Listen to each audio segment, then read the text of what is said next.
Bonjour à toutes et à tous, je m'appelle Philippe Bloch et je suis très heureux de vous accueillir à cette webconférence Soprema consacrée à la gestion des eaux pluviales.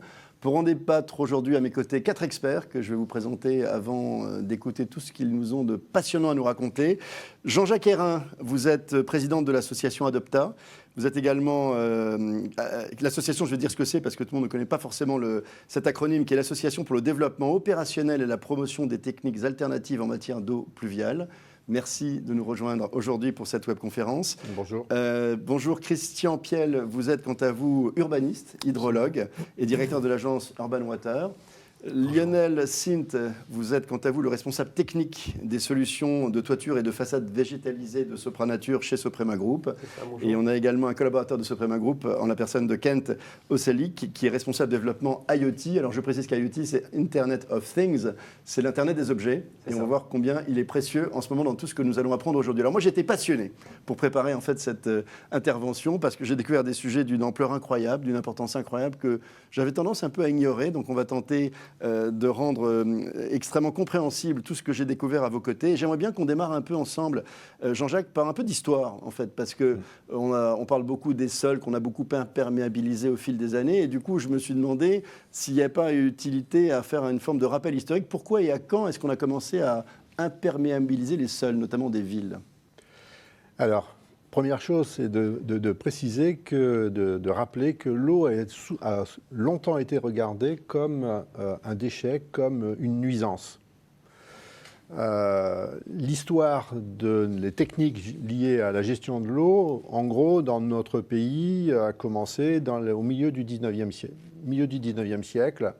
Tout le monde connaît Haussmann. Forcément. Voilà. Il a fait les grands boulevards.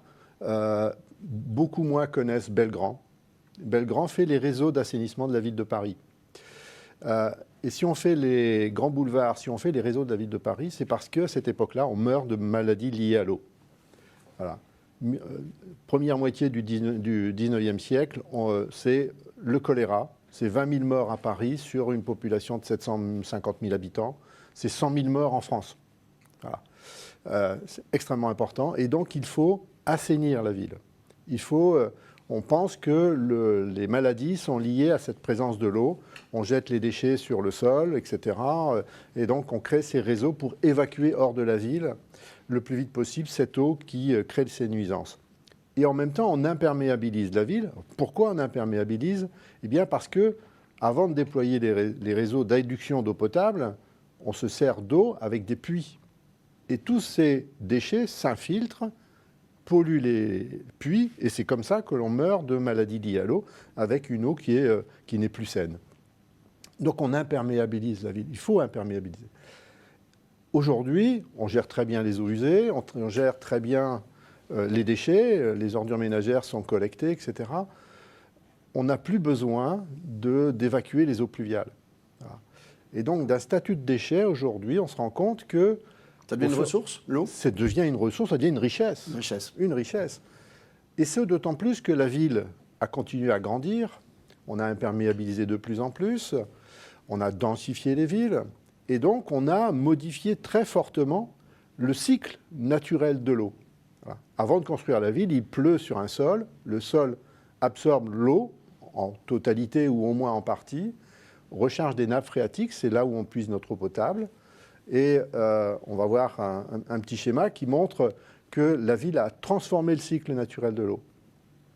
D'un ruissellement très peu important dans un milieu naturel, on arrive en ville aujourd'hui à quasiment plus d'eau dans le sol et au moins la moitié, sinon plus, ruisselle sur la ville, doit être repris par des réseaux qui sont de plus en plus engorgés. D'accord. Voilà, donc on sature, on crée des inondations, et puis la ville chauffe. On parle aujourd'hui de réchauffement climatique, hein, et on vient de vivre 4 années, 4 années parmi les 10 ans qui viennent de s'écouler. C'est les 4 années les plus chaudes connues au monde. Et vous évoquez le fait qu'on pourrait en 2050 être à 55 degrés à Paris On évoque 50 degrés, voire 55 degrés en ville, en pointe. Voilà. Dans des villes comme des villes dans une ville française, éventuellement. Alors, toutes les villes françaises, et notamment aussi, pour parler de Sopranature après, on verra, mais à Strasbourg, on parle de 55 degrés. D'accord. Voilà. Donc je vois que Lionel qui s'inquiète. Il va peut-être pas rester à Strasbourg. Voilà. Il neige, paraît-il, à Strasbourg en ce moment. Mais voilà, donc il y aura aussi des fortes températures.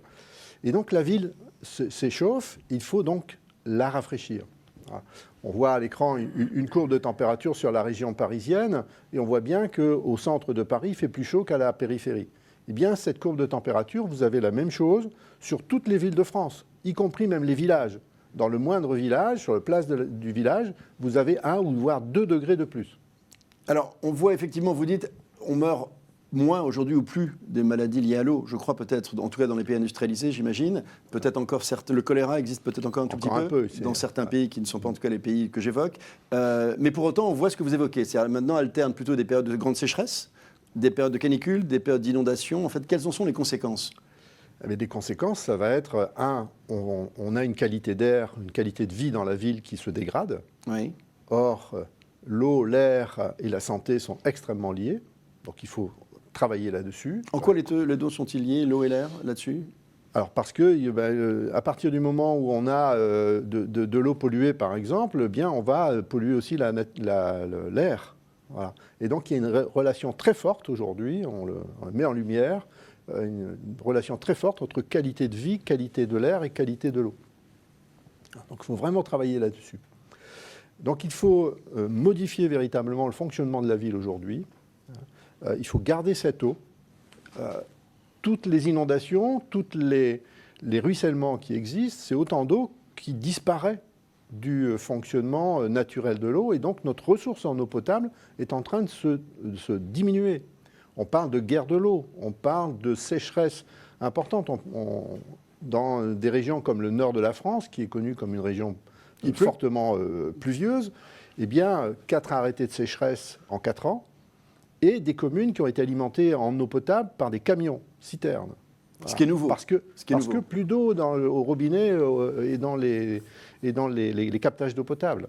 Voilà. Donc il faut véritablement, aujourd'hui, gérer l'eau pluviale autrement que ce qu'on a fait jusqu'à présent. Alors, il y a eu une raison, on l'a fait pour des raisons sanitaires, pour des raisons de lutte contre le choléra notamment, pas que, mais c'est loin, cette époque-là. Et ça a été fait, il fallait le faire. Donc on a mis en place des politiques face à des problématiques. Aujourd'hui, on est face à d'autres problématiques, il faut mettre en place d'autres politiques. Alors, quel est le rôle des municipalités ? Comment réagir ? Que peuvent-elles faire et que font-elles ? Ben justement, les collectivités sont à la base de tout. Ce sont elles qui mettent en place les règlements, notamment en termes de gestion de la ville, donc ce qu'on appelle les règles d'urbanisme. Et donc, il faut qu'elles prennent conscience qu'il faut garder cette eau et ne plus l'évacuer par des réseaux d'assainissement comme on l'a fait jusqu'à présent. Et donc, les bases de ces politiques qu'elles doivent mettre en œuvre, c'est on doit garder l'eau, il faut l'infiltrer là où on peut. Si on ne peut pas tout infiltrer, on stocke, on tamponne, très très important, tamponner, et on renvoie à débit limité. Expliquez-nous tamponner pour les gens qui ne sont pas... Tamponner, c'est-à-dire je garde l'eau et je l'envoie à un petit débit. D'accord. Pas tout d'un seul coup. OK. Voilà. Et donc, pour écrire ces politiques, il y a un certain nombre de grands principes, voilà, qui sont présents à l'écran en ce moment. On les voit, j'en vois 7 là à l'écran. Tout à fait, comme les 7 merveilles du monde. Alors, les 7 grands principes. Voilà. La première chose, c'est gérer la goutte d'eau là où elle tombe. Voilà. Et les toitures, on en parle là, c'est à peu près un tiers des surfaces des villes, c'est Absolument. Ça ? D'accord. Voilà. En gros, c'est un tiers des surfaces minéralisées de la ville. D'accord. Ne pas concentrer l'eau. La concentration de l'eau, c'est sa pollution. Quand elle ruisselle, elle emmène de la pollution. Bien sûr, celle des véhicules, du trafic et des voitures. C'est 85% de la pollution des eaux pluviales liée au ruissellement. Qui vont ensuite dans les champs, dans l'agriculture. Partout, etc. donc ça pose problème. Donc, ne pas laisser ruisseler l'eau, la garder là où elle tombe. Finalement, ça revient à maintenir le cycle naturel de l'eau. Voilà. Il nous faut copier la nature. Comment la nature gère l'eau. Avant de construire la ville, le milieu naturel gérait l'eau et ça ne se passait pas si mal que ça. Ne pas imperméabiliser. Voilà. Ne plus imperméabiliser. On a aujourd'hui une gamme de matériaux extrêmement importante, de techniques qui permettent de minéraliser la ville sans l'imperméabiliser. Et puis, dernier grand principe qui est très important, et les toitures, on le verra, en font partie, c'est je ne crée plus d'ouvrages particuliers pour gérer les eaux pluviales. Je donne une deuxième, voire une troisième fonction à l'espace de la ville. Et donc je fais une rue, je fais un espace vert, je fais une toiture, et en même temps je gère les eaux pluviales. D'accord, donc l'eau, vous dites enjeu stratégique majeur, là ce sont des principes, mais comment est-ce qu'on applique ces principes pour la gérer autrement du coup? Alors, là c'est une problématique d'organisation, c'est-à-dire que contrairement à ce qu'on a mis en place, c'est-à-dire il y a un service qui s'occupe de la gestion des eaux pluviales, aujourd'hui c'est chacun doit, dans sa vie courante et dans tous les projets qu'on porte, qu'on soit privé ou public, doit s'occuper de la gestion des eaux pluviales. Ce qui est le cas aujourd'hui ou pas, d'après vous, suffisamment ou pas? Pas encore, ça commence à bien se développer, notamment dans l'urbanisation nouvelle, mais ça doit se faire aussi sur l'urbanisation existante à chaque fois que la ville se transforme. Or, la ville se transforme en moyenne de l'ordre de 1% par an. Voilà, ça veut dire que si on fait attention à chaque dossier, eh bien, en 10 ans, on peut gagner 10% d'amélioration sur la ville existante. Et c'est un principe qui vient d'être mis en place par la ville de Paris, par exemple, qui a mis en place ce qu'on appelle leur plan pluie, Paris Pluie. L'objectif de la ville de Paris, à travers ce plan pluie, est double. C'est de lutter contre les inondations qui existent encore, mais aussi d'améliorer la qualité de la Seine, donc du fleuve, parce qu'à chaque fois qu'il pleut, on a une partie d'eau usée et d'eau pluviale qui s'en va dans la rivière, dans le fleuve. Et donc il faut, si on veut une bonne qualité du fleuve, si on veut pouvoir s'y baigner... Jacques Chirac l'avait promis il y a combien d'années? Il y a 20 ans, 30 ans, je crois. Tout à fait, voilà, mais il y a du saumon quand même maintenant. Oui, c'est nouveau ça? Voilà, ça revient. Ça fait déjà quelques années. Donc on voit que les choses s'améliorent, mais il y a encore des choses à faire. Et donc il faut réduire les rejets lorsqu'il pleut. Et donc pour ça, il faut garder l'eau dans la ville. Alors, quel est le rôle des toitures et notamment des toitures végétalisées, bien sûr, dans tout ce process et dans cette action? Alors, les toitures, comme les routes, comme tous les espaces de la ville, il faut garder l'eau. Et on verra, et Sopranature nous expliquera comment on y arrive plus précisément sur le plan technique. Mais c'est dans les principes que j'ai évoqués tout à l'heure, c'est de garder l'eau, la stocker et l'envoyer à petit débit quand on ne peut pas tout garder ou tout infiltrer. Sur une toiture, on ne peut pas tout infiltrer, bien sûr, puisque ce principe de l'imperméabilisation, là, pour le coup, est nécessaire. Indispensable. Mais par la végétation, par le stockage, etc., on va réduire les débits et on va donc réduire les rejets vers l'espace public. Alors peut-être, je vais venir, on va bien sûr échanger, et j'en profite aussi à tous, et vous toutes et tous qui nous écoutez, pour vous dire qu'on va prendre vos questions en deuxième partie de cette émission. Donc commencez, il y a un chat sur votre plateforme, donc n'hésitez pas à nous poser vos questions tout au long de ce débat, et je les prendrai une à une à peu près une quinzaine de minutes avant la fin de notre débat et de notre conférence. Christian, je rappelle que vous êtes urbaniste hydrologue et directeur de l'agence Urban Water. Peut-être, avant de parler des principales contraintes, parce que tout ça, j'imagine, ne se fait pas facilement, peut-être un complément sur ce qu'on évoque là, sur les principaux avantages d'une bonne gestion des eaux pluviales, selon vous. En fait, les principaux avantages d'une bonne gestion... Alors déjà, qu'est-ce qu'une bonne gestion des eaux pluviales? Oui. Jean-Jacques l'a bien abordé. En fait... on va dire que quand on a commencé à comprendre ce que vous avez expliqué, c'est en quoi la ville génère du ruissellement, donc génère de l'inondation, on a commencé à mettre en œuvre des techniques qui n'étaient pas forcément bien appliquées, enfin bien intéressantes ou bien adaptées, je veux dire, voilà. C'est-à-dire qu'on a continué cette logique de génie urbain, de génie civil. On a mis des tuyaux, on a fait des gros bassins de rétention enterrés. Enfin, on a fait des gros ouvrages qui continuaient à artificialiser la ville. On était dans cette même logique d'artificialisation de la ville. Et là, petit à petit, depuis, on va dire, une trentaine d'années... Oui, je vais vous demander, ça commence quand, cette prise de conscience? Je dirais, il y a 30, 40 années. 30 ans? Début des années 80. Voilà, c'est ça. Et pour une raison particulière à l'époque ou pas? Il y a eu quelques personnes qui ont eu, d'ailleurs, souvent liées au monde de l'assainissement, qui se sont dit, en fait, il faut arrêter. C'est pas à nous, assainisseurs, de gérer le problème. Finalement, c'est la ville qui produit du ruissellement. Il faut donc travailler sur la ville, sur la texture, sur la trame de la ville, quoi. Et c'est là où il y a eu ce changement. Et c'est là où il y a des urbanistes, comme moi, par exemple, et d'autres, qui sont arrivés et qui ont commencé à réfléchir comment on peut intégrer cette problématique dans la ville, quoi. Donc, on a fait à l'époque ce qu'on appelait déjà des bassins de rétention paysagers, donc c'était quand même des trous qu'on végétalisait plus ou moins. Ensuite, il y a eu la noue, donc qui était un peu un fossé qu'on mettait en ville, qu'on essayait d'intégrer au mieux. Et puis ensuite, petit à petit, on a fait des espaces multifonctions, des parcs qui s'inondent, des choses comme ça. Donc il y avait un espace urbain à qui on donnait une fonction hydrologique. Et puis là, aujourd'hui, on commence à aller un peu plus loin, et c'est là où on commence, je dirais, à avoir une bonne gestion des eaux pluviales. C'est, comme le disait Jean-Jacques, essayer de retrouver les processus naturels dans la ville. Et c'est quoi les processus naturels? C'est déjà l'infiltration, essayer de favoriser l'infiltration, en profondeur ou pas. C'est aussi faire ruisseler l'eau gravitairement, donc sans pompe, donc désartificialisée. Et puis, c'est, donc je dis à ciel ouvert, et puis c'est faire en sorte qu'elle aille aussi nourrir des choses, tout simplement. Voilà. Mais pour autant, j'imagine que c'est pas simple. C'est pas simple. Il y a pas mal de contraintes. Et c'est là où ça devient intéressant. Alors, quelles sont les contraintes de l'urbaniste hydrologue que vous êtes ? En fait, c'est des contraintes et pas des contraintes. C'est-à-dire qu'aujourd'hui, comme on voit sur l'image d'ailleurs ici, là, on voit que, en réalité, l'eau, elle va plus être gérée que par les gens qui géraient avant l'eau. Elle va être gérée par l'architecte, parce qu'il doit peut-être avoir des toitures. Donc très en amont. Très en amont, c'est ça.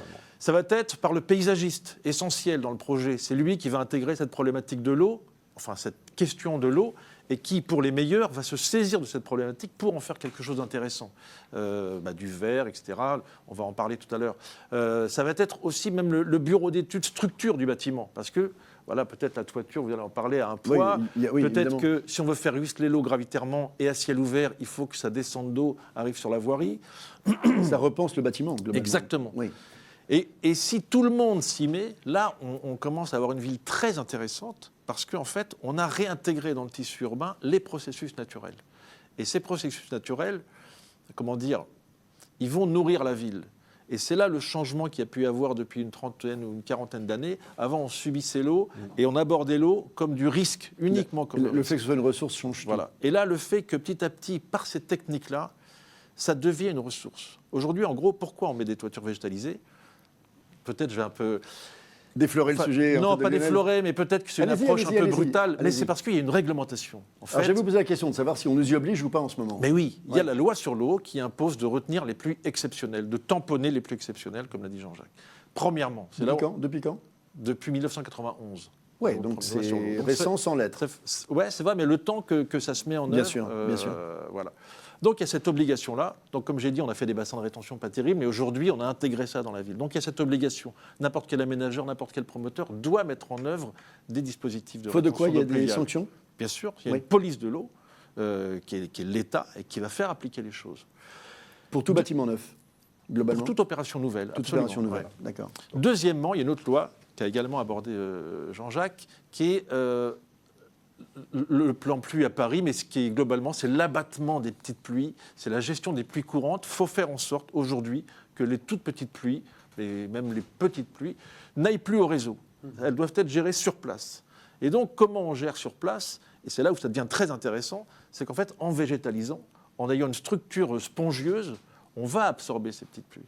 Et donc, ces deux contraintes font que, pour les plus rétifs, ils sont obligés néanmoins de réfléchir à comment on réintègre ces processus naturels. Sachant que le potentiel est considérable, parce que vous m'avez dit quand on a préparé cette émission, j'avais pris cette note, la ville de Paris a un potentiel de 400 hectares intramuros végétalisables. Ouais, c'est considérable. Je ne sais pas comment ça fait de terrain de football, mais c'est considérable. C'est énorme, bien sûr. Et ça, c'est un plan qui date de 2016, hein, c'est ça, à Paris? Oui, c'est tout récent. Enfin, à Paris, il y a eu cette démarche depuis un bout de temps. Enfin, il y a une réflexion très intéressante qui a été menée. Une montée en puissance. Qui est montée en puissance. Voilà. Avec le plan Paris Pluie a été adopté par le Conseil de Paris en 2018, si j'ai bonne mémoire. Mais en réalité, on retrouve cette notion-là déjà dans les schémas d'aménagement et de gestion des eaux, qui sont également les schémas directeurs d'aménagement et de gestion des eaux, qui sont des outils de planification de l'eau et de l'environnement, on va dire. Bref, avec cette notion de désimperméabilisation. Mais aujourd'hui, ça se répand. Et pourquoi ça se répand en réalité? Pourquoi ça se répand aussi vite? C'est que c'est très bénéfique pour les villes, en réalité. C'est que par cette gestion de l'eau, on va mettre de la végétation dans la ville. Comme on va mettre de la végétation dans la ville, finalement, ça va ouvrir des perspectives à tout un tas de choses, à la biodiversité, à l'îlot de fraîcheur, comme on a dit tout à l'heure, mais pourquoi pas également à l'agriculture urbaine, pourquoi pas tout simplement la réactivation des sols. Il va y avoir une faune, une flore qui va se réactiver dans les sols. Donc, en réalité, en répondant à la contrainte de l'eau qui nous est imposée, si on a une bonne démarche, on va finalement répondre à des enjeux beaucoup plus larges que sont la nature en ville, en fait. Oui, et puis qui correspondent, pour un politique, je sais que c'est pas neutre, notamment une attente de la population, parce qu'on a bien vu les élections récentes et l'ensemble des mairies qui se verdissent, qui promettent de la végétalisation. À Paris, il y a un énorme plan pour mettre des arbres. New York a planté 1 million d'arbres sous une mandature d'un maire récent, etc. Donc il y a une véritable attente de la population, en plus de tous les effets bénéfiques de ce que vous évoquez. Il y a une véritable attente, et surtout, il y a une compréhension aujourd'hui de certains politiques, en tout cas, et ça va se répandre. Et je vois le PLU de Nantes, où ils ont eu vraiment cette approche. Oui, j'allais vous demander en fait un exemple de réalisation. Eh bien, j'allais citer le PLU de Nantes. Allez-y. Pourquoi ? Parce que le Plume, en fait, c'est Nantes Métropole. Parce que, en termes de gestion des eaux pluviales, ils ont bien compris. Donc, circulation à ciel ouvert, rétention à l'amont, à ciel ouvert, bref. Et ils ont fait corroborer ça avec leur gestion sur la biodiversité. Et donc, l'aménageur ou le promoteur doit également atteindre des objectifs de biodiversité. Enfin bref, il y a tout un ensemble de choses, mais qui n'est pas une suite de contraintes en réalité. C'est plutôt une suite d'objectifs, mais je dirais presque par quelques outils seulement, on va répondre à tout ça. En gros, une bonne gestion des eaux pluviales va permettre de répondre aussi bien aux objectifs de biodiversité, quasiment même de trames de circulation douce presque. Parce qu'en faisant ruisseler l'eau gravitairement d'un endroit vers un autre, on crée une trame. Sur cette trame, on peut mettre une piste cyclable. Vous voyez, il y a toute une logique urbaine, et j'en termine presque là. Non, je vous en prie. Qui fait qu'on retrouve la géographie du lieu. C'est ça qui est le plus intéressant. C'est que ça oblige à revoir les fondamentaux de la ville, de la géographie, et le fait de gérer l'eau de façon intéressante, comme la question que vous me posez. Intelligente, en tout cas. Intelligente, voilà.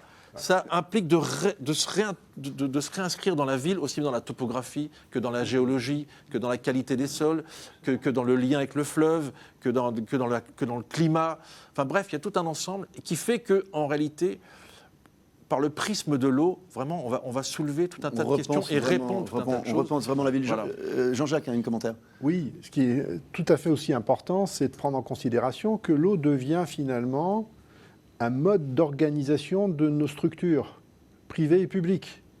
C'est-à-dire qu'avant, chaque service gérait sa fonction, la voirie, le bâtiment, l'assainissement, les espaces verts, etc. Aujourd'hui, on voit que l'eau devient un fil conducteur transversal. C'est ce que vous évoquez, Christian. En fait, il faut que tout le monde se coordonne pour que ça fonctionne. Absolument. Mais ça, c'est très important parce que c'est une révolution culturelle dans nos organisations. Et dans l'administration qui n'est pas simple non plus. Public et privé. Bien sûr. Pas seulement que le public. Hein. Oui, pas seulement les collectivités. Ça veut dire qu'il faut décloisonner toute l'organisation des différents services d'une structure et réapprendre à travailler tous ensemble. Et ça, c'est fondamental parce que ça permet d'atteindre tous les objectifs de chacun des services en faisant en sorte que les autres services permettent à mon service à moi d'avancer plus vite également. D'amener ma pierre à l'édifice, en fait. Le tout en maîtrisant nettement mieux la dépense financière. C'était le point sur lequel je voulais revenir. L'intérêt aussi de gérer les eaux pluviales de cette façon-là, c'est qu'en fait, on va disposer de moyens qu'on n'aurait pas sinon. Pourquoi ? En fait, parce que déjà, banalement, le fait de désimperméabiliser les sols, c'est dans beaucoup de régions de France aidé par les agences de l'eau, entre autres, parfois également avec les régions, départements. Mais bref, il y a une vraie aide, mais qui est tout à fait significative, premièrement. Mais en réalité, puisqu'on règle tout un tas de problèmes liés à la gestion des eaux et également liés à l'assainissement, on peut tout à fait prendre ce budget assainissement et le mettre dans ce qu'on va dire le paysage, l'aménagement extérieur. Et là, d'un coup, c'est des sommes considérables qu'on a.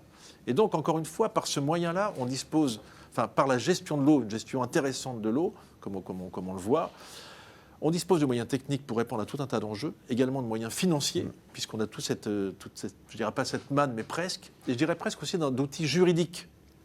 On a des dossiers loi sur l'eau à faire, on a toute une approche liée à la réglementation, et on doit s'y plier. Si bien que l'association des trois fait que ça va vraiment dans le bon sens. Et ce qui est intéressant, c'est qu'aujourd'hui, les projets urbains, je trouve, vont vraiment dans le bon sens grâce à ça. Alors, à vous entendre tous les deux, c'est presque idéal. On a l'impression que c'est excitant même. Mais en même temps, est-ce qu'il y a des limites à tout ça ? Et quelles sont-elles ? Les limites, pour l'instant, je dirais, c'est presque le savoir-faire, qui est pourtant pas très complexe. Hein. Dans chaque domaine, c'est relativement simple. Ça existe, le savoir-faire existe ? Oui, bien sûr. L'architecte, tout le monde sait faire. La difficulté, c'est la coordination de toutes ces compétences, aussi bien en termes dans la conception du projet que dans la mise en œuvre du projet. Et c'est là un petit peu la difficulté, c'est comment on associe toutes ces compétences qui ne sont pas encore bien habituées à travailler ensemble. Mais ça vient. Une des difficultés, c'est le fait de oser. Oser faire autrement. Qui doit oser en premier? Voilà. Tout le monde. Celui qui paye, celui qui construit, celui qui doit...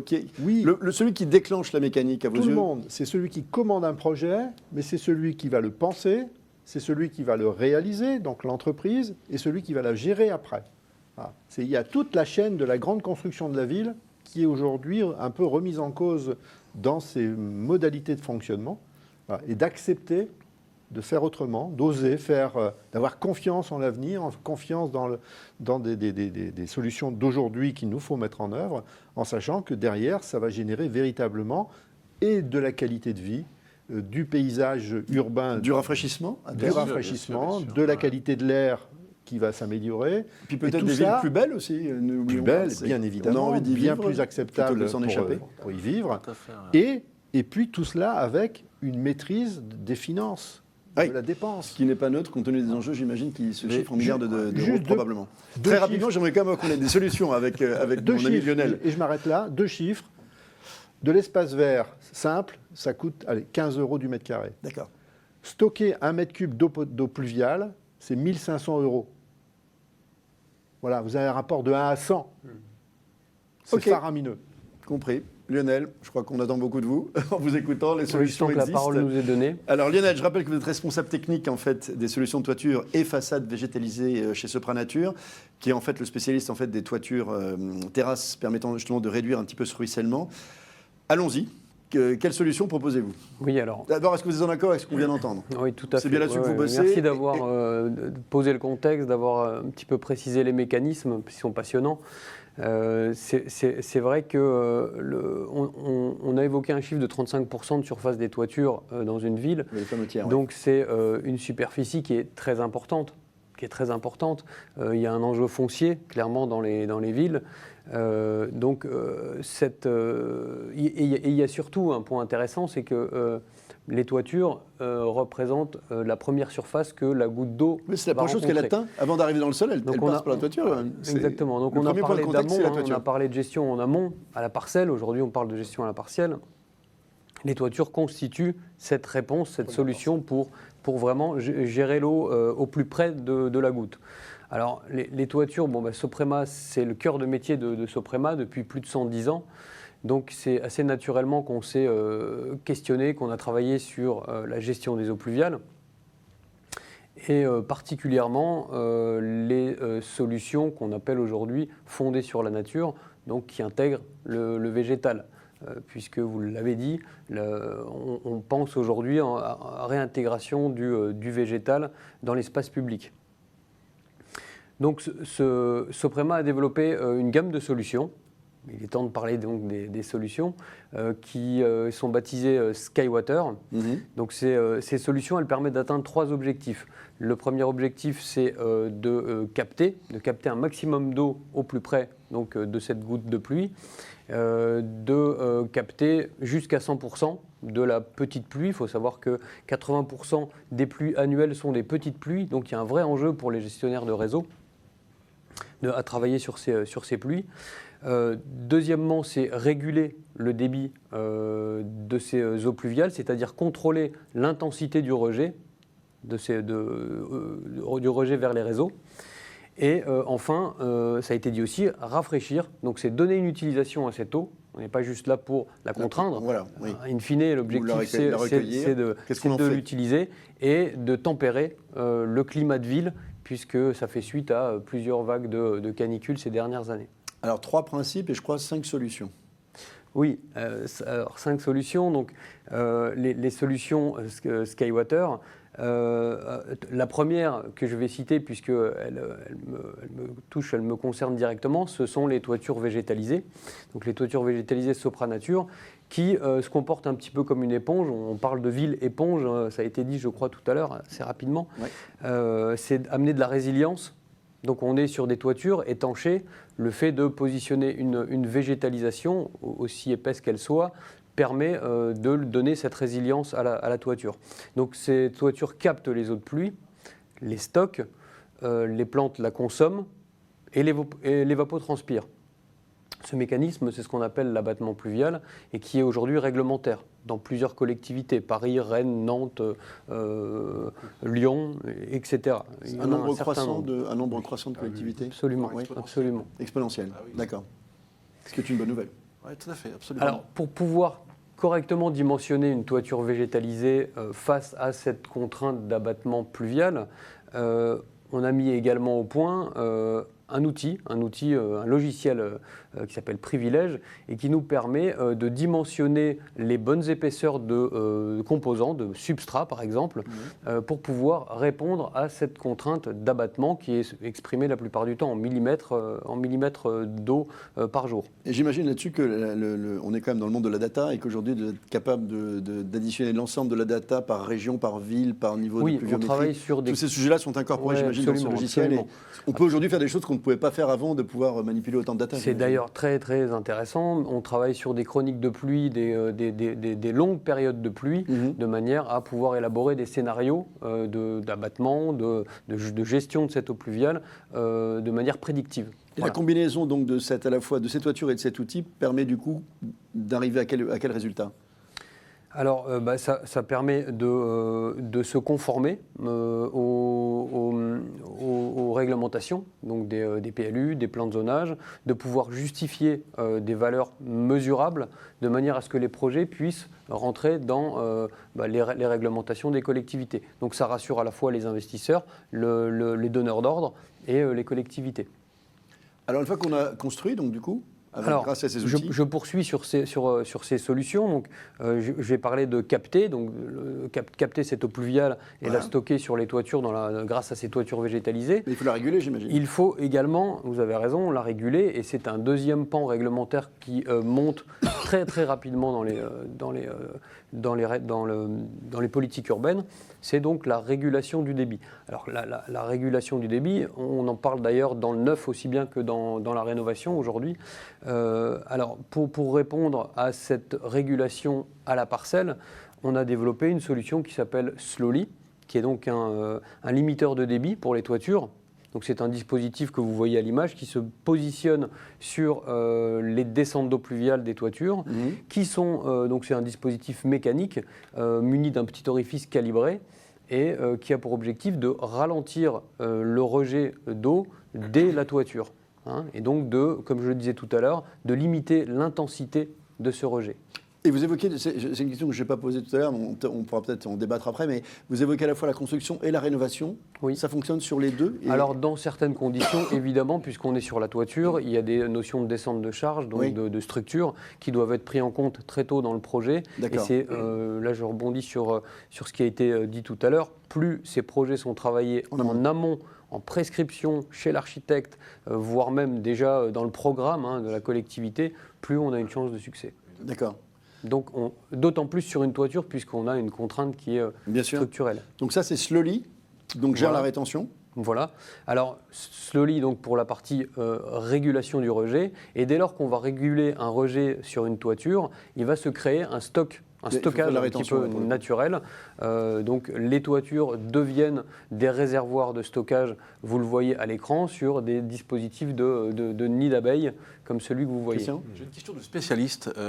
Quel est le débit minimum qui peut être régulé par ce régulateur? Parce que c'est une vraie question. Oui, on rencontre souvent cette limite-là d'ailleurs sur les projets. La fourchette que je donne généralement, c'est 1 litre par seconde par hectare à 10 litres par seconde par hectare.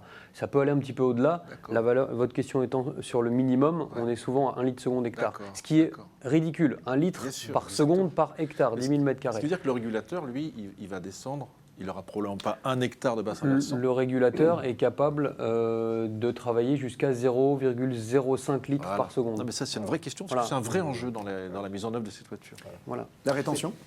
Pardon, allez-y. Pour faire un petit parallèle, c'est important parce c'est un débat passionnant. On dit souvent qu'on ne peut pas infiltrer.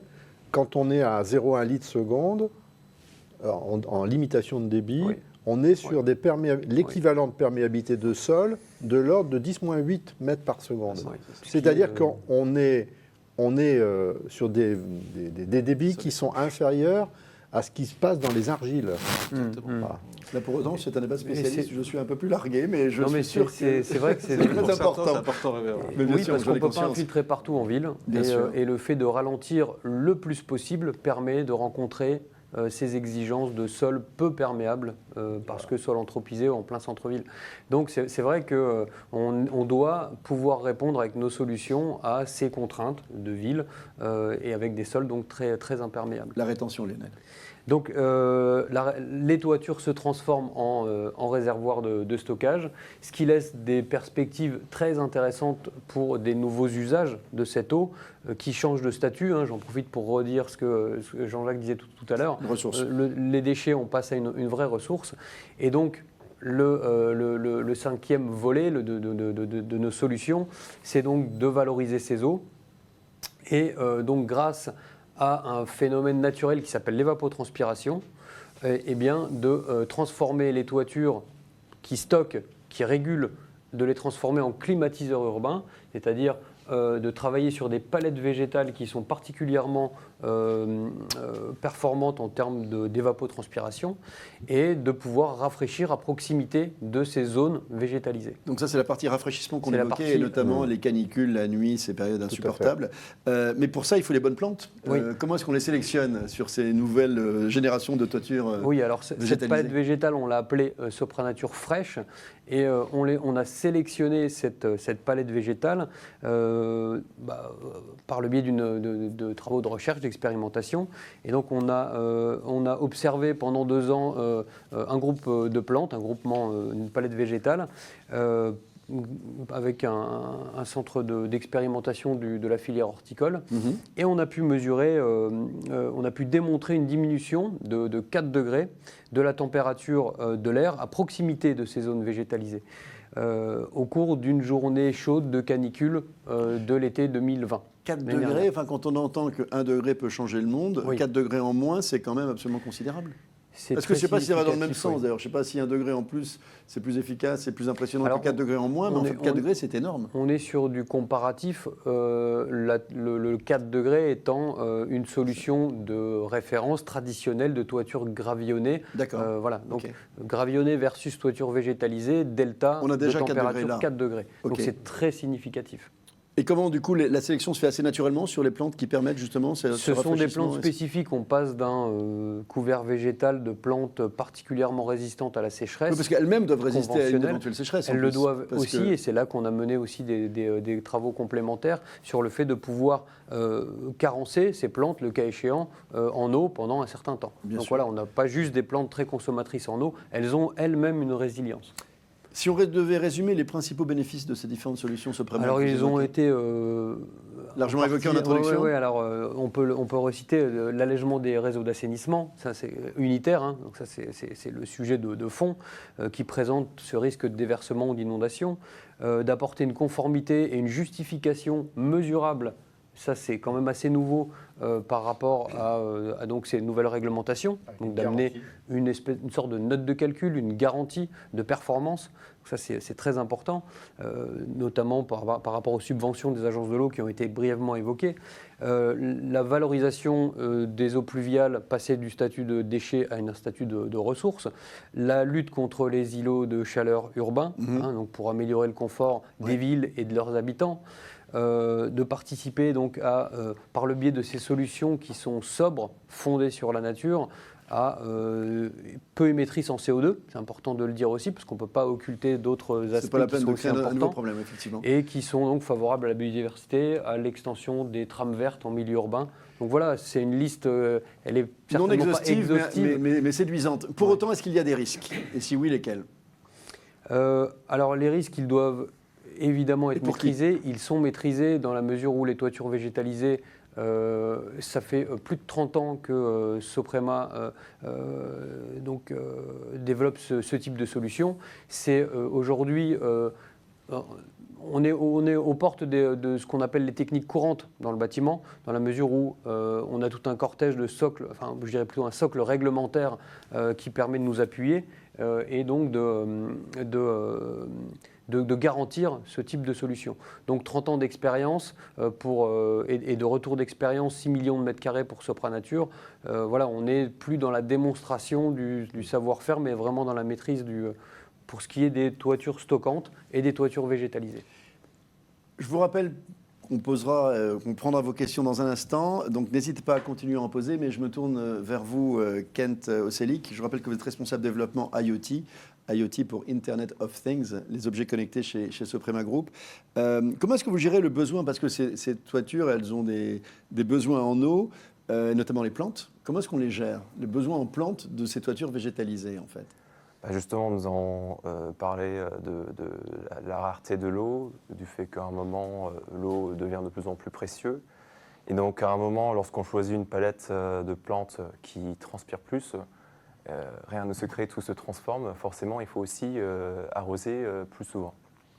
Donc, à un moment, nous avons cette contradiction entre rafraîchir, mais du coup, il faut plus d'eau. Et donc, ce que nous avons fait, c'est que nous avons pris la solution d'arrosage actuelle des toitures végétalisées qui consiste à mettre un programmateur à pile où on met une fréquence et une durée d'arrosage fixe et on la laisse tourner. Mais qui n'est complètement pas la bonne solution parce que du coup, il peut très bien pleuvoir, du coup on arrose alors qu'il va pleuvoir, etc. Enfin, c'est ce que je fais avec mon jardin, quoi. En gros, s'il n'est pas connecté, donc du coup il faut le connecter, c'est ça l'idée. Et donc on s'est dit on va faire quelque chose de plus intelligent, donc nous avons développé une solution qui est connectée à Internet. Ce qui fait que, par exemple, s'il va pleuvoir, on ne va pas arroser. Ça va nous permettre de faire des économies d'eau. Mais également, nous allons mesurer la teneur en eau de substrat pour nous assurer que si le substrat est assez humide, également, il n'y a pas besoin d'arroser. Parce que finalement, la programmation automatique, c'est sur des estimations. Il se peut qu'on arrose même si le substrat n'a pas forcément besoin. Et avec cette donc, solution, quels sont des capteurs, du coup? Ce sont des capteurs d'humidité qu'on va placer dans le substrat qui vont nous donner en temps réel la vraie teneur en eau du substrat et qui vont nous permettre de calculer le besoin en eau réelle des plantes. Et qui est piloté automatiquement ou qui nécessite pas d'intervention humaine? Il n'y a pas d'intervention manuelle, tout se fait automatiquement. Quels sont ces avantages, donc, cette solution d'arrosage automatique connectée? Eh ben, premièrement, il y a les économies d'eau qui vont jusqu'à 50%. 50, ouais. C'est non négligeable. Le fait de connaître ce qui se passe sur un chantier fait qu'on peut vraiment faire des économies importantes. C'est aussi vrai dans le domaine énergétique. Mais sinon, on peut suivre la consommation à distance, ce qui fait que si nous avons une fuite, par exemple, on observe une consommation alors qu'il n'y a pas d'arrosage, cela sous-entend qu'il y a une fuite. Les toitures, ce n'est pas là où on se promène tous les jours. Donc là, on va être au courant immédiatement de s'il y a une fuite et pouvoir intervenir avant qu'on se rende compte après des mois parfois. De perte, après des mètres cubes et des mètres cubes qui sont déjà partis. Perdus. Voilà. Au contraire, si jamais le substrat est trop sec, nous n'avons pas assez arrosé parce que, pour telle raison, il faisait trop chaud, etc. Il y a quelque chose de non prévu. Nous sommes alertés. Donc on ne va pas s'en rendre compte lorsque les plantes auront déjà péri. On va se rendre compte dès qu'il y a le moindre problème et pouvoir intervenir. Si jamais le système d'arrosage est bouché, ça peut aussi arriver. Pareil, on suit la consommation. On va voir que la consommation est trop faible par rapport à ce qu'on attend. Et donc, encore une fois, on va pouvoir intervenir. Et tout ça, donc, c'est pour assurer la pérennité de la toiture. Je me pose une question toute bête, mais il s'est connecté à quel Wi-Fi ou à quel réseau? Je me dis, dans l'immeuble, qui s'est connecté à quel réseau parce qu'il faut amener le signal Internet pour faire tout ça. Tout à fait. Il est spécifique à cette ouais. installation ou est-ce qu'il est dépendant de l'immeuble en fait? Non, il n'y a pas besoin de réseau local dans le bâtiment. C'est un opérateur national. D'accord. C'est un opérateur vraiment très spécifique aux objets connectés. Oui, j'imagine que c'est un truc. Mais ce qu'il faut retenir, c'est qu'il n'y a pas besoin de le connecter à un réseau. L'appareil, il est posé. Nous, on assure les abonnements derrière. Et l'objet communique directement avec notre plateforme qui reçoit toutes les données. Alors, jusqu'à présent, on l'a dit, on l'a rappelé assez largement, on cherchait à évacuer l'eau des toitures, maintenant on cherche à la conserver. Quelle est votre expérience chez Soprema en la nature et quelles sont en fait en la nature et quelles sont les garanties que vous avez ou que vous pouvez nous donner? Parce qu'on peut être inquiet des problèmes d'inondation, d'étanchéité, enfin je ne sais pas quel type de problème ça peut poser dans l'esprit des gens pour leur donner envie d'y aller en fait. Ce qu'il faut savoir, c'est que la solution rétention dont a parlé Lionel existe déjà depuis 10 ans. Donc ça fait déjà 10 ans qu'on fait de la rétention d'eau sur la toiture. En plus de ça, il faut savoir qu'il y a bien sûr la décennale du côté de l'étancheur et il y a la garantie constructeur du côté de l'étancheur. Quand les choses sont bien faites par un professionnel, normalement, il n'y a pas de questions à se poser. C'est de la pratique courante. Là-dessus, vous avez un commentaire, messieurs? Oui, j'ajoute simplement qu'il y a cette idée reçue que stocker de l'eau sur une toiture, on a toujours peur des fuites. Oui, justement, c'est ce que j'ai en tête. Eh bien, ce qu'il faut prendre en considération, c'est que dès lors que sur une toiture, on va apporter une protection, tout ce qui vient s'ajouter sur une toiture, comme vous le voyez sur cette image, toiture végétalisée, on peut très bien avoir une rétention d'eau dans cette toiture ou en dessous de cette végétalisation. Eh bien, ça constitue une protection de l'étanchéité, au sens du bâtiment, au sens de la construction. Donc, ce qui est une idée reçue de je vais poser quelque chose sur ma toiture ou je vais y stocker de l'eau peut représenter un risque. C'est à peu près tout le contraire. Alors, évidemment, on peut dire ça comme on est une entreprise d'étanchéité et que c'est d'abord ça notre métier, mais tout ce qu'on va ajouter sur cette toiture est une protection de l'étanchéité et va lui permettre de parfois doubler sa durée de vie. Voilà, puisque résistance aux UV, résistance à toutes sortes d'agressions météorologiques. Donc on est plutôt en train de protéger. Jean-Jacques, un dernier commentaire, on va prendre les questions, allez-y. Tout à fait, juste pour appuyer ce qui vient d'être dit, c'est que le premier risque d'une toiture, dans sa perte d'étanchéité, c'est le choc thermique, particulièrement l'été. Vous avez des différences de température entre le jour et la nuit de plus de 50 degrés.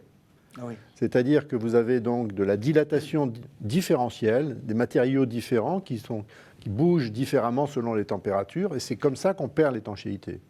Dès lors qu'on végétalise, ce choc thermique, c'est la végétation qui le prend. Et ce ne sont plus les différents matériaux qui se dilatent de façon différentielle. Ils ne se dilatent plus, ou quasiment plus. Merci beaucoup à tous les quatre. On va prendre des questions. On en a beaucoup. J'en profite pour vous rappeler qu'en fait, cette émission sera disponible en replay, en fait, j'imagine, sur le site de Soprema et par d'autres médias, peut-être même de manière plus large. En tout cas, vous pourrez la revoir. Et toutes les questions auxquelles nous n'aurons pas le temps de répondre, on y répondra également. Les réponses vous seront apportées. Je vais lire la première que je découvre en même temps que vous, messieurs, qui est sur un écran en face de moi. Pourquoi ne peut-on plus évacuer l'eau pluviale dans un puits d'infiltration qui permet pour moi, entre autres, de recharger les nappes phréatiques? On n'a pas beaucoup parlé de nappes phréatiques. Et effectivement, qui veut répondre à cette question? Je veux bien. Et plusieurs d'entre vous, bien évidemment. Ouais.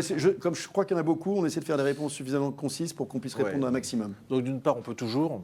Enfin, on peut encore, il arrive qu'il y a des sols où ça ne fonctionne pas parce qu'il y a trop d'argile, par exemple, ou parce qu'il peut y avoir des risques liés au gypse. Enfin bref, il peut y avoir dans certains endroits une impossibilité. Donc, ce qui pose problème, surtout, c'est qu'on doit aussi maintenant gérer les pluies exceptionnelles.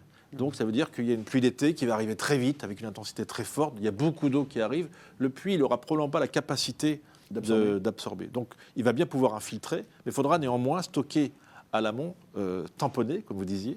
Voilà. Donc, l'évacuation par infiltration, par plusieurs, fonctionne toujours. Il n'y a aucun souci là-dessus. Pour la question suivante ? On prend la question suivante. J'ai une question concernant la gestion des eaux pluviales. On parle des projets neufs, ça a été aussi mon réflexe tout à l'heure, mais quid des anciennes constructions? De très nombreux bâtiments ont été construits à l'époque en réseau unitaire. Les villes sont-elles actuellement en réflexion sur un traitement de ces anciennes constructions? Allez-y, Jean-Jacques et Christophe. Oui. Et Lionel. Clairement, comme je l'ai dit tout à l'heure, c'est qu'il faut... on ne fait pas forcément de la déconnexion des eaux pluviales des surfaces imperméabilisées pour faire de la déconnexion. L'important, c'est pouvoir le faire à chaque fois que la ville se transforme, se reconstruit sur elle-même. J'ai évoqué le chiffre de 1% par an. Voilà. Alors ça, c'est important parce que quand on fait des travaux, on peut profiter de cette occasion-là pour déconnecter les eaux pluviales. Ça ne coûte pas plus cher, ou quasiment pas. Et en plus, il y a des subventions de l'agence de l'eau, comme ça a été évoqué. Après, il y a des endroits où on peut faire de la déconnexion pour faire de la déconnexion, parce que pour la collectivité qui a des obligations réglementaires à respecter, avec des pénalités derrière si elle ne le respecte pas, il peut y être intéressant pour elle de mener des opérations de déconnexion des eaux pluviales uniquement centrées sur cet objectif-là. Lionel ? Oui, je complète. Effectivement, il faut dissocier la déconnexion, qui est le stade un petit peu ultime dans la gestion des eaux pluviales en ville, avec le plus petit abattement qu'il est possible de faire. Et pour donner un ordre de grandeur, on voit tous des gravillons sur des toitures, on est habitué à voir ça. 4 cm de gravier en toiture, ça représente à peu près le même poids qu'une toiture végétalisée extensive comme celle que vous avez à l'écran, c'est-à-dire une centaine de kilos par mètre carré. Donc vous voyez, remplaçons ces 4 cm. Que du bénéfice en fait. Et sur l'ancien, on voit bien du gravier sur de l'ancien. On remplace simplement et on atteint de nouvelles fonctions. Alors j'ai une question qui doit être posée par mon épouse si elle nous regarde, parce qu'elle attire tous les moustiques du monde. Et la question est la suivante, toute cette eau dans la ville n'est-elle pas un risque pour les moustiques? Et je pense notamment, en tout cas la personne qui pose la question, un moustique tigre. Alors, je peux répondre, vous pourrez compléter après. Alors très clairement, c'est un sujet qui a été regardé. Voilà. Et en particulier, une étude a été menée sous la commande de l'Agence régionale de santé du sud-est de la France, où particulièrement le moustique tigre est le plus présent. Justement, en se posant la question, est-ce que la gestion alternative des eaux pluviales pose un problème vis-à-vis de ça? Eh bien, la réponse est non. Il n'y a pas plus, il y a même moins de problèmes qu'avec l'assainissement traditionnel. Comment on explique ça? Très clair. Eh bien parce que, en fait, on est sur des solutions notamment fondées sur la nature, c'est-à-dire qu'il y a toute une chaîne écologique qui se met en place. Donc quand il y a des moustiques, il y a des prédateurs, il y a des chauves-souris, etc. Et tout ça fonctionne correctement. Dans l'assainissement traditionnel, on est sur du pur et dur, on est sur du minéral. Voilà, les chauves-souris ne sont pas là. Oui, je complète sur le volet toiture. Donc la R&D Soprema s'est très sérieusement penché sur ce sujet puisqu'on est en toiture et on fait de l'étanchéité. Et les résultats ont été assez intéressants de se rendre compte que sur tout ce qui est végétalisé, donc solution végétale, le moustique tigre n'avait absolument pas d'influence dans la mesure où cette lame d'eau n'est pas à ciel ouvert, elle se situe en dessous d'un substrat de plantes et que les cycles biologiques étant, les larves ne pouvaient pas se pérenniser dans un lieu aussi peut-être sombre, occulte, etc. Kent, un complément. C'est ce que je voulais dire. Et je vous ai vu aussi réagir dans la question sur ce sujet. Nous, on travaille beaucoup en Guyane, donc il y a ce vrai souci-là. Et effectivement, ce qu'il faut éviter, c'est d'avoir des franges humides qui restent trop longtemps. C'est sur cette frange d'humidité qui vont se développer les moustiques. En réalité, nous, ce n'est pas le cas. Là-dessus, il n'y a pas cette humidité, ou alors ce sera plutôt en interne. Et sur les pluies exceptionnelles, il faut faire en sorte que soit il y a de l'eau, soit il n'y a pas d'eau, mais pas de frange humide. Okay. Et donc, voilà. Autre question, quelles sont les villes qui ont déjà des consignes d'abattement pluvial? Est-ce vraiment contraignant et respecté par les constructeurs? Alors, moi, je peux répondre aussi. Allez. Non, alors, premièrement... Sans filtre, réponse sans filtre. Oui, il y a beaucoup de villes parce que... Enfin, ça a commencé par Paris. Il y a beaucoup de villes parce qu'il y a ce SDAGE Seine-Normandie qui a cette volonté de réduire les rejets au milieu naturel. Enfin, on ne va pas revenir là-dessus. Et donc, il y a beaucoup de villes, Paris qui l'a fait. Il y a beaucoup de sages, donc qui sont une déclinaison qu'il a fait, le sage de la Bièvre par exemple. Mais en réalité, aujourd'hui, beaucoup de collectivités le mettent déjà en œuvre, même si ce n'est pas encore réglementaire, parce que ça va l'être très vite en réalité. Et donc nous, par exemple, qui sommes conseils, nous on dit d'ores et déjà, on va imposer ça. Et ensuite, parce que ça va être réglementairement imposable. Et surtout, ça a beaucoup d'intérêt, c'est ce que je disais. Ce que je veux dire, est-ce vraiment contraignant, respecté par les constructeurs? Oui, c'est très contraignant. C'est-à-dire, la ville de Paris, par exemple, il y a eu un service d'instruction qui fait, avec un mode de calcul très précis, qui fait que si on ne répond pas à cette donnée, on n'a pas le permis. Oui, à Nantes, c'est la même chose. Enfin, oui, aujourd'hui, c'est pas une option. C'est un vrai un complément d'obligation. Oui. C'est une contrainte réglementaire, ça devient de moins en moins une contrainte technique. Oui, dès lors qu'on l'intègre et qu'on l'intègre très en amont, on a insisté très fortement sur le fait d'intégrer cette problématique-là très en amont dans les projets. C'est très, très important. Et puis, il y a une deuxième raison pour laquelle c'est respecté. C'est qu'en fait, les villes ont besoin d'eau dans leur ville. On veut verdir la ville. Pour verdir la ville, on a besoin d'eau. Les sols urbains sont extrêmement secs. Vous disiez au téléphone, on ne sait même pas comment les arbres vont chercher. C'est inimaginable. Moi, je me pose la question comment ils ont vraiment du mérite. Ils ont vraiment du mérite de vivre. Voilà. Donc il nous faut hydrater les sols, en plus des espaces qui sont, eux, végétalisés. C'est là où il est important aussi de complémenter le verdissement de la ville par des revêtements perméables pour mettre l'eau dans le sol. Est-ce que l'on peut végétaliser tous les toits terrasses, notamment pour des questions de charge? Donc l'inquiétude vient d'éventuelles questions de charge concernant... C'est le frein à lever, voilà, c'est le frein à lever parmi d'autres, mais toit de terrasse, ça veut dire qu'on est sur des toitures globalement plates, en béton, pour rentrer un peu dans la technique. Quand on est dans un cas comme celui-là, on a déjà un terrain favorable pour pouvoir végétaliser. Voilà. Donc la réponse est a priori oui, mais bien sûr une étude de structure s'impose. Voilà, on se doit de dire ça. Ok. Oui. Peut-être évoquer qu'il y a 3 grandes catégories de toitures végétalisées, extensives, semi-intensives et intensive. L'intensive, c'est vraiment le jardin avec y compris potentiellement des arbres sur les toitures. Donc ce panel permet de trouver la bonne solution technique pour pouvoir végétaliser du plus léger au plus lourd. Pourquoi tamponner et ne pas récupérer pour les utilisateurs afin de préserver également les ressources? En fait, il y a 2 sujets.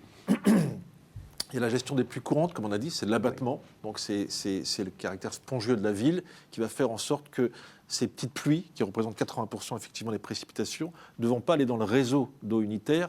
Ce réseau d'eau unitaire ne va pas se déverser au milieu, dans le milieu naturel, donc il ne va pas polluer. En gros, aujourd'hui, quand il pleut, on pollue le milieu naturel avec le réseau unitaire. C'est pour ça qu'on bien le rappeler, redites-le quand même. Quand il pleut, aujourd'hui, en ville, quand il pleut, on va polluer le milieu naturel parce que, comme les eaux pluviales vont rejoindre les eaux usées, ça monte dans les réseaux et ça déverse au milieu naturel, donc ça le pollue. Réseau unitaire, Exactement, c'est lié au réseau. Est-ce qu'on peut peut-être juste réseau unitaire et ceux qui nous écoutent et qui ne comprennent pas eau usée le plus eau pluviale, d'accord. Et puis réseau séparatif, c'est un réseau pluvial, un réseau eau usée. D'accord. Et aujourd'hui, on va plutôt vers le réseau séparatif, bien évidemment. Réseau unitaire, c'était non. Aujourd'hui, très clairement, on ne fait plus de réseau séparatif, on ne fait plus de réseau unitaire. On fait un réseau pour collecter les eaux usées et les eaux pluviales, on les gère. Comme ce qu'on est en train d'essayer de faire ensemble aujourd'hui. Je termine la réponse. Sûr, donc ça, c'est un sujet. Donc c'est là où l'eau est ressource, on va dire. Et puis il y a un autre problème, une autre loi, d'ailleurs une autre réglementation, qui est la gestion des pluies exceptionnelles.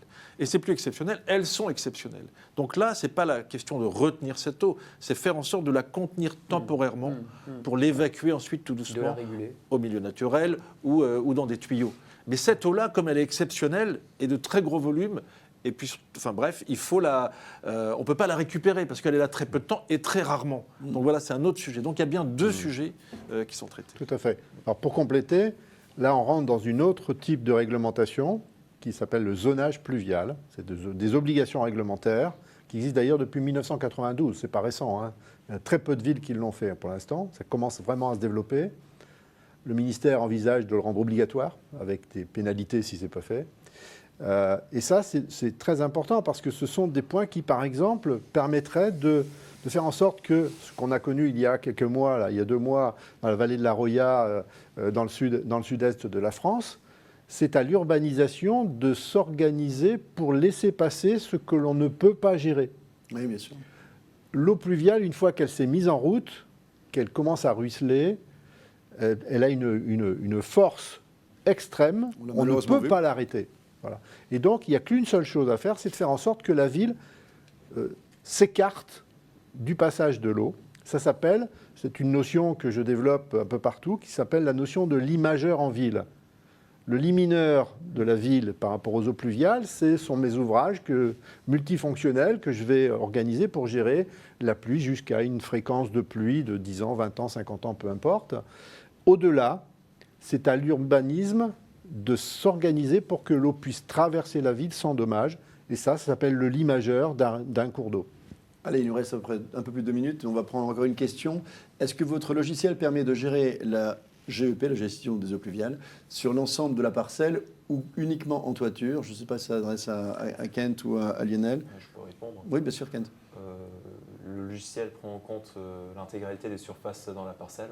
Parce que lorsque nous l'avons développé, le but c'était quand même que ça serve au maître d'ouvrage de faire son dimensionnement de manière générale. Donc ça dimensionne la toiture végétalisée en tenant compte également des autres surfaces drainantes ou non drainantes, de sorte à ce que ça génère une note de calcul qui peut être un justificatif derrière pour avoir son permis de construire. Ok, une question, une réponse hyper rapide alors qu'elle est très technique et on conclut. Pour évapotranspirer, les plantes nécessitent de l'eau. Or, le stockage est temporaire avec un débit de fuite. Pour limiter l'ICU, pardonnez-moi, je ne sais pas ce que c'est, donc ne m'envoyez pas. L'îlot de chaleur urbain. L'îlot de chaleur urbain, pardonnez-moi. Ça, je connaissais, mais pas l'abréviation. Il faudrait stocker un volume d'eau sous le substrat.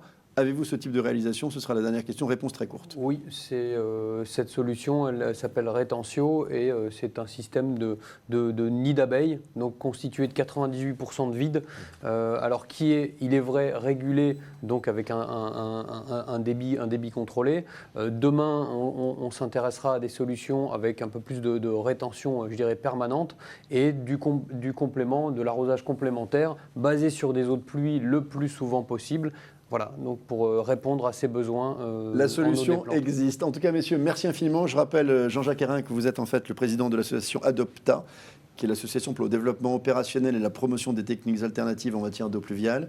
Lionel Sinde, vous êtes responsable technique solutions de toiture et façade végétalisée Sopranature chez Soprema Group. Christian Piel, vous êtes à la fois urbaniste, hydrologue et directeur de l'agence Urban Water. Et Kent Oselic, responsable du développement des objets connectés chez Soprema Group, j'ai du mal à dire également. Merci infiniment à tous de nous avoir mieux fait comprendre combien cet enjeu est important. Merci à tous de nous avoir suivis. Je vous rappelle que cette émission pourrait être rediffusée en replay dès la fin, probablement, je ne sais pas exactement quand, mais à mon avis très rapidement, pour que vous puissiez la partager. Et je suis ravi d'avoir découvert un sujet passionnant dont notre survie sur cette planète dépend probablement. À très bientôt pour une nouvelle webconférence de Soprema Group. Bonne fin de journée.